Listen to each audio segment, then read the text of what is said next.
all my backs got peeled up.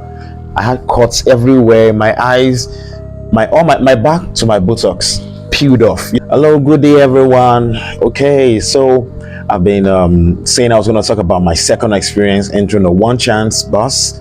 All right, let me go straight to the point. So this happened in February 2019. Yeah. So I was coming from Yenipaja heading to Agbulegba around 6 in the morning. After 6 in the morning, yeah. So I boarded this small bus they call Kurupe. Yeah. So it was the driver, one passenger, then two other guys at the back, then only me at the other back. Just three. Yeah. So as the bus was moving, I don't know, something just said I should concentrate and focus on these guys in the bus. So I noticed the two guys in my front, they weren't talking to each other, but all of a sudden they started giving themselves this kind of signal. The guy by the right was like giving an eye signal to the other guy, and they were like, two of them both. I was watching, I was taking my time, they were like trying to turn their head. And all of a sudden I noticed the bus now increased speed in a way, and that guy was about closing the entrance of the bus. Till now, I don't know the courage that made me jump out. I don't know how it happened. I can't remember. The last thing I remembered was when I was watching these guys speaking. They didn't throw me out.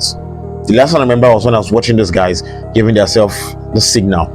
They didn't throw me out. I'm sure I jumped, but I don't know how. I know it is just God. Like the Holy Spirit just came over me, and I don't know, but me on myself, I couldn't jump because the bus was already speeding, and that road, back then, that road leading to Agbulegba is extremely rough. Bumps everywhere.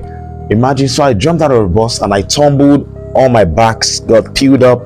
I had cuts everywhere. My eyes, my back to my buttocks peeled off. When you scrub something on the rough road, that's how my back was, just all mangled up. And my clothes, part of my clothes tore.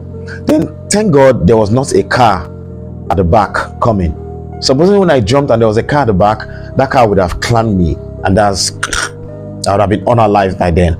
So we had these passengers and these traders around the Super is a market around before you get to Agbulegba. So they carried me from the road. Those kind of movies where you watch whereby accidents happen, or the actor jumps out of a car, of a bus, and he just lost consciousness. That's how it happened to me. I couldn't remember my name. I didn't know where I was. I didn't know anything about me. They poured me water, everything. So I woke up, they asked me my name. I didn't know anything. My bag was with me like this. This is how I landed with my bag. I don't know how it happened. Then one of the guys brought out my phone. My phone was in my bag. I didn't have a lock pattern, thank God. So he saw my sister. I saved my sister with CSTAR, sister. So he called her and she described where I stay and everything. They called a bike for me and they boarded the bike for me. So my sister spoke with the bike man and she directed him where I stay. And I think the weather was getting brighter. It was around 7, so people were looking at me on the road. My body was peeled off and everything. Nigerians, they can look. The way they were looking at me, I was not even comfortable, but I was in pain, so I didn't give a damn. My head was just resting on the bike man at the back. So I'm not saying this for you to be scared, okay? I'm saying this for you to be very, very careful. It took me 3 months. I would think more than 3 months for me to get myself, for me to be able to move back or do my dance and other activities.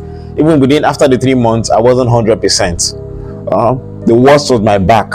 I couldn't wear clothes that touched my back. Like my back was secreting some kind of oily substance later when I was still getting treatment. It was very horrible. I couldn't stand upright. I couldn't sit freely. I couldn't lie down to sleep. It was so bad.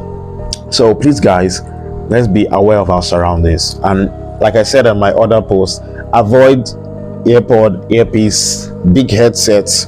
Avoid pressing. You can be pressing but be careful. Watch. Things they happen. But for now, be safe and be careful.